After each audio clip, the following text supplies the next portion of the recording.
ঢাকা শহরের এক প্রান্তিক আর ঘনবসতিপূর্ণ এলাকা বাড্ডা। শিল্প আর শিল্পের সান্নিধ্যকে সাধারণ মানুষের দোরগোড়ায় এনে দেওয়ার জন্য এই বাড্ডাতে প্রথমবারের মতো তাদের পদযাত্রা শুরু করলো Athena gallery of fine arts. এই প্রথম বাড্ডাতে স্থাপিত হলো কোনো আর্ট গ্যালারি।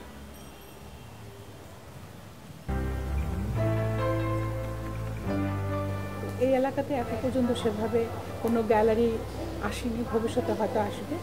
তো আমরা ভাবলাম যে এখানে করলে শিল্পটা জনসাধারণের কাছাকাছি নিতে পারবো। জনসাধারণ বলতে আমি বোঝাচ্ছি বাড্ডা এলাকাবাসী এবং আশেপাশে যারা আছেন তাদেরকে।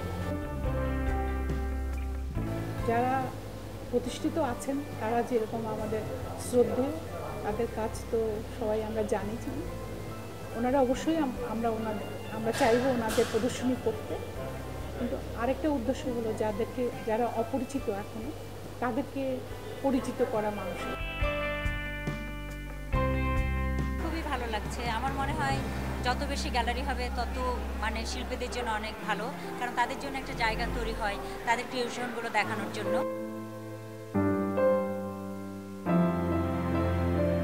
ইয়াং যারা এখন ছবি আঁকছে তাদের জন্য খুবই প্রয়োজন গ্যালারি, এবং এই গ্যালারির যে অনার মিস নীলু, উনি খুবই আর্টিস্টদের ভালোবাসেন এবং ছবি ভালোবাসেন।